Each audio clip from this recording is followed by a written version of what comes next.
Alright everybody, welcome back. This is my second response to the corruption video I posted a while back. I have a Muslim who responded to the first of the 5 points that I listed, and the first of the 5 points was simply to define corruption. Now the definition here, quote, I will define corruption as adding, subtracting, or changing the wording of a text. Now very curiously, the individual who wrote this comment, I asked some follow-up questions, and it seems that the comment means or implies intentional changes. Now, whether they're intentional or unintentional, a change is a change. I'm not sure what relevance that has to text critical scholars. I don't agree with this definition for numerous reasons, but I won't go into those. In this video, I'm going to show why this definition of corruption is a very bad definition for a Muslim to adopt, and I'm going to demonstrate why this definition of corruption, like so many other polemics that Muslims put out against Christianity, actually turns around to bite you. I have no better way to explain it. Just like Deuteronomy 18, John 14, these allegations of corruption are very soon going to come back and be the nightmares of Muslims. And here's the reason for this, and I'm going to elaborate on this more in depth throughout the second part of this video and then at the end. For centuries, Islam has isolated itself from criticism, and I mean this in the common sense, obviously, but also in the academic sense, where criticisms, you have scholarly disciplines of criticism, historical criticism, source criticism, redaction criticism, form criticism, etc., and yes, text criticism. Now, Muslims have been able to claim that their manuscripts of the Quran are perfectly preserved from Uthman. So they have the actual manuscripts of the Quran that Uthman commissioned, sent out. They have those, and they are perfectly preserved, and there are no variants between the manuscripts. Now, that's what Muslims have been able to claim, and nobody has been able to falsify this claim because the texts themselves are not open for scholarly inquiry. And we're going to see a very specific example of a particular Islamic scholar who claimed just that. He said, we have, and I'll show you the quote very soon, we have, he says the copies of some of the Qurans that Uthman sent out have been lost, but 3 remain. And this was his claim for decades, and on his authority, other Muslims would make the same claim. We have these manuscripts that are preserved from Uthman's time. They're intact. You can go look at them, and we're going to find out that that is not the case. And so there have been cases, of course, several decades ago, Arthur Jeffrey. You have Asma Halali. She published her work on the Sauna palimpsest very recently, I think October of 2017. You have Dr. Keith Small's work as well. He published part of his PhD dissertation in a book about textual criticism of the Quran, where he analyzes just a few passages, a whole book on not only passages, just a couple verses, a couple ayat. And then, of course, you have Dan Brubaker's PhD thesis as well. And so there are sources out there for what we've been able to access of the manuscripts of the Quran and analyze. But there's a lot more that's on the horizon. Muslims are now in the calm before the storm. So in this video, I'm going to demonstrate why this definition of corruption is self-refuting, and I'm going to look very specifically at some methods that Islamic scholars have used for text criticism. So I'm going to pull up a copy of Al-Mushaf al-Sharif right here, and you can see, I'll pull my magnifier up here a little bit so you guys can see. This is obviously an Islamic organization, Research Center for Islamic History, and they are examining here the copy, the Topkapi. So this will be the Topkapi manuscript. And notice very carefully it says attributed to Uthman. So this would be one of the manuscripts that Muslims have claimed for centuries is complete, goes back to the time of Uthman, and it matches the standardized edition printed by the printer there in Medina. It matches, no textual variants, perfectly preserved, etc. So we're going to look in this article published by Islamic scholars and see how that actually holds up. All right, so let's scroll down a little bit. They keep using very carefully this term attributed to Caliph Uthman. And so this began in 1991. Even these scholars had some issues to overcome before they could get access to this manuscript. So Dr. Altakulich seems to be the foremost researcher here, and some of his credentials, one of the most authoritative scholars on the science of Qira'at, and wanted to compare this manuscript with other mushafs. All right. And this is what I referred to earlier. They compared it to the Holy Quran, which was published at the Mushaf printing house in Medina. Altakulich compared this copy with the Tashkent Mushaf, also attributed to Caliph Uthman. Very important. Okay, so we have the Topkapi in Istanbul, and then we have the Tashkent manuscript as well. And he added a table indicating the variations between the mushafs attributed to Caliph Uthman. All right, so let's scroll down here a little bit more. One of the most significant characteristics of this mushaf is the fact that it is a complete copy, with the exception of 2 missing folios. Well, then it's not a complete copy, is it? You don't get to say it's a complete copy with the exception of the parts that aren't there. Okay, so it's not a complete copy. And in comparison with the other dated copies, the oldest of which was copied in the 3rd century AH. So it doesn't seem like we have any manuscripts going back to Uthman's time. They mention additions. Imagine that, additions to the Quranic manuscripts. Additions in red ink in the beginning of Surat al-Fatiha and Surat al-Baqarah, which were added later. But I thought the Quran was perfectly preserved. That's interesting. The shape of the letters does not conform to the writing style of the early mushafs attributed to Caliph Uthman. And the script, the early mushafs, does not contain dots or diacriticals. So they're describing the methods they used to analyze and to date the Topkapi manuscript and determine that the Topkapi Museum mushaf dates neither from the period when the mushafs of the Caliph Uthman were written, nor from the time when copies based on these mushafs were written. So contrary to the claims that Muslims have made for centuries, this Topkapi manuscript does not go back to the time of Uthman. That's very interesting. To conclude our remarks, we could judge that the Topkapi Museum mushaf was not written during the period when the Imam mushafs were produced and sent to different provinces upon the order of Caliph Uthman. He quotes Ibn Khaldun here, interestingly. Arabic writing at the beginning of Islam was not of the best quality, nor of the greatest accuracy and excellence. It was not even of medium quality, because the Arabs possessed the savage desert attitude and were not familiar with the crafts. Interesting statement. All right, the Arabs later conquered cities and took possession of provinces. Well, that sounds about right.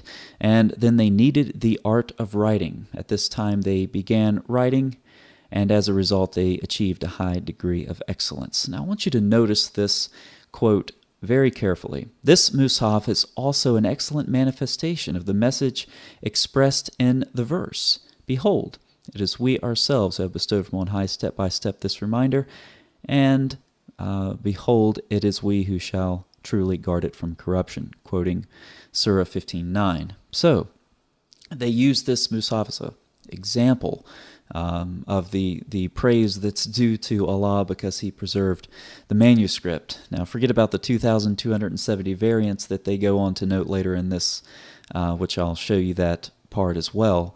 But we're just going to talk about how the Quran is perfectly preserved. And I'm going to point out a very significant flaw in their methodology. All right. He asserts again, notice this, the Holy Quran was read and preserved as it was written by the scribes of Revelation and reached the present day without any distortions, not without any variants, not without any differences, but without any distortions, stated very modestly compared to the average Muslim on the street. Okay, now this guy is a very significant name here. We're going to talk about this guy a little bit. Although the Tashkent Mushaf was also published by Professor Dr. Muhammad Hamidullah with a brief introduction, we cannot consider it as sufficient evidence of the authenticity of the sacred text, since 2/3 of it was missing. All right, so remember that name because we're going to come back to it. Now, it's also significant, notice the self-serving statement, that no other book on earth has been copied, published, read, or studied as much as the Holy Quran. Okay, how about the Torah? Right, it's got a 1,500-year head start.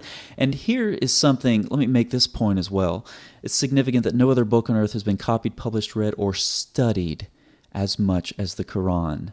The Quran has only, until very recent decades, been studied by Islamic scholars. They have not opened their manuscripts up for inquiry from other scholars. Okay? So this is such just a self-serving statement.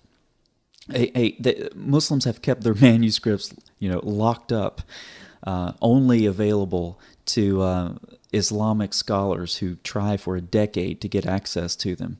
Yet no other book on earth has been studied as much as the Quran. You got to be kidding me. Okay, so the Tashkent Mus'haf represented only 1/3 of the original copy. I thought the Quran was perfectly preserved. Moreover, as will be explained below, some unintentional alterations were made on this copy. Now, notice this statement. They were going to make a critical edition of the two Mushafs, but it would not yield a healthy result, as it was missing 2/3 of the text and had been tampered with. Imagine if New Testament text critics adopted this method. Okay, so what Altakulich is saying here is that they have the Topkapi manuscript, and then they have the Tashkent manuscript. And if they compare the two, it won't yield a, healthy result. And so they say, well, we're not going to do that. Because they want, it wouldn't be conducive to the concept of perfect preservation of the Quran. Now, imagine, again, a New Testament text critic comparison. A New Testament textual critic has Codex Sinaiticus, beautifully preserved from the 4th century, early 4th century, and they want to compare it to another manuscript. And so they get the other manuscript, and they want to make a text critical apparatus. And they look at the two manuscripts, and they say, well, Sinaiticus it's great. It's complete. It's beautifully preserved. It's very ancient, yet this other manuscript over here, only 1/3 of it has been preserved, and the part that has been preserved has been tampered with. And if we compare these two, it's really not going to look very good, so we're just not going to do that. Imagine if that's how text criticism worked for the New Testament. By the way, I thought Allah perfectly preserved the Quran. What about the Tashkent manuscript? Did he just forget about that one? Did he forget about the 2/3 that was lost and just forget to preserve the 1/3 that remained that was actually tampered with? This is absurd. All right, so they go on further to say, but rather than excluding this copy completely from our study, we tried to present sufficient information and deal with the discussions and evaluations as to whether or not it represents one of the Mushafs attributed to Caliph Uthman. Okay, so they're still on the quest for this Mushaf attributed to Caliph Uthman, a Mushaf that actually dates to middle of the 7th century, goes back to Uthman's time, so that they can finally show the world, here's our complete preserved copy of the Quran, which does not exist. All right, so even though, they say it here very plainly, even though we would like to publish this sacred text as the Mushaf of Caliph Uthman, even though this has been claimed by Muslims for hundreds of years, it was neither the private Mushaf of Caliph Uthman nor one of the Mushafs that he sent to the various centers. So a claim that's been made by Muslims for centuries has just been debunked by Islamic scholars themselves.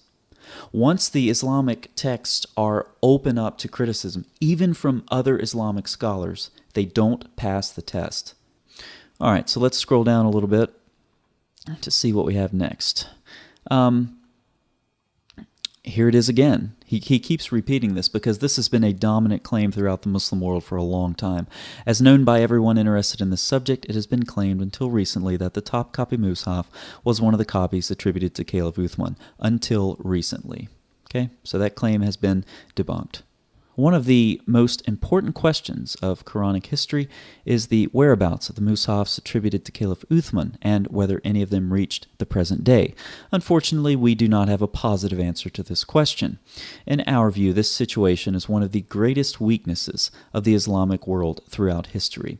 Well, yeah, you claim that your manuscripts are perfectly preserved from the time of Uthman, and you can't find one. So you can't. There's no manuscript evidence to support your claim. So yeah, I would say it's one of the greatest weaknesses of Islam. If you can't provide evidence for one of the primary claims about your text, yeah, that's a significant weakness. I would agree with that. All right, scrolling down a little more, we come to this name again. Until now, we have also believed in the possibility of it being one of the Mushafs of Caliph Uthman. This is talking about the Tashkent again. Late eminent scholar, Professor Muhammad Hamidullah, whose studies have always been beneficial to our work, quotes, "The copies of the Quran, which were sent to the provincial centers by Caliph Uthman, were lost one after the other in the following centuries." So these manuscripts that are supposed to go back to Uthman have been lost, one after the other. At present, a complete copy of one of these mushafs is kept in the Topkapi Palace Museum, so keep track of this. The Topkapi Palace Museum, and a second copy is located at the India Office Library in England. Okay? And the third copy, with a few missing pages, that is a blatant lie. 2/3 of it is gone. A few missing pages is located in Tashkent. Okay, so 3 copies, Topkapi, Tashkent, and one located at the India Office Library in England. All right, so this is the claim that this Dr. Hamidullah makes. Now, what's the truth? Well, they searched for the copy that was claimed to be in England by Dr. Hamidullah, and it was not found in their library. So all of the manuscripts have been lost one by one, except for the 3. The one in the at the India Office Library in England, the Tashkent, and the Topkapi. The one in England in the India Office Library is not there. So there's one down. The Topkapi is not complete. It's missing 2 folios. So there's 2 down, and the Tashkent only has 1/3 remaining. And the other 2/3 have been lost, and the 1/3 that is remaining has been tampered with. So no mushafs go back to the time of Uthman. All right. Now we'll talk a little bit about the perfect preservation here of the Topkapi when they compared it to the standardized copy of the Quran, the standardized print. It says there are 2,270 instances where there is dissimilarity between the Topkapi Mushaf and the Fard Mushaf, most of them concerning whether or not the word was written with an aleph. Okay, and so they go down here and they try to give you some nice, comforting examples. They talk about spelling differences, 780 places, and then 90 places. They discuss some other variants, and then a total of some other insignificant variants that they list 34 times. So if you add these numbers up, you come up with just under 1,000 numbers. So there are 1,270 numbers left, or 1,270 variants left, that they don't want to summarize here for you. We'll go into those later. Now, what are those variants exactly? What are the variants? And how can non-Muslims verify this claim, or the extent of the truth of the claim, that the Quran has been perfectly preserved? Well, you can look at some of the work I mentioned. Arthur Jeffrey. You can look at Keith Small's work. You can look at Asma Halali's work. You can look at Dan Brubaker's work. You can look at Dr. Asanalu and Atakulich's work as well. Or you can just wait, because later this year or at the beginning of next year, there is going to be an online database available for anyone who has internet access and is competent enough to type a web address into their browser. And this database is going to have the variants in the Quran that a group of scholars have cataloged and databased so far. It's about 3,800 variants. And here's the thing, there are pictures with every single one of them. And people are going to be able to go on this website, and they're going to be able to look at charts, look at various statistics about the Quran. They're going to be able to organize variants by surah or variants by chapter, surah, chapter, or ayat. You can go to a specific surah right now or a specific manuscript tradition. You can click on that manuscript tradition and it will auto-populate all of the variants. And again, these charts provide, evidence about where most of the variants are that have been cataloged. That's the thing to stress. This database is building. And any Muslim who claims that their text has been perfectly preserved will just be able to post a link, go here, and look at your perfectly preserved text with thousands of variants and growing. The scholars will continue to populate this database. Muslims will have their worldview rocked. Muslims who have believed all of their life that there is one Arabic Quran and that there is somewhere a complete manuscript that goes back to Uthman that's been perfectly preserved.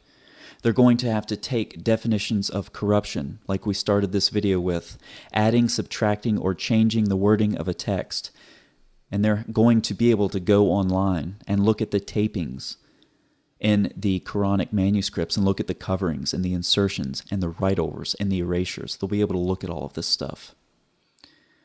And they will wonder why their imams and why their scholars have not told them the truth about their manuscripts. And they're going to have to dramatically and drastically rethink their concept of text criticism and rethink their concept of corruption. The isolation that Muslims have been able to maintain, the insulation, the protection of their texts from honest and objective text criticism has crumbled. And for Muslims who aren't familiar with what's coming on the horizon, I suggest you get familiar with it. For Muslims who want to hold to a simplistic and implicit definition of corruption, a change of a word, intentional or not, if that's your definition of corruption, then you better be ready to declare your own Quran corrupted. And there's going to be evidence about why this is the case, and it's going to be available to everyone, and it's going to be very soon. So that's my response here in this second video on the topic of corruption, and why Muslims are going to very soon have to deal with these arguments for the first time in history, as the Quran is coming under great scrutiny in the area of text criticism. Thanks for watching.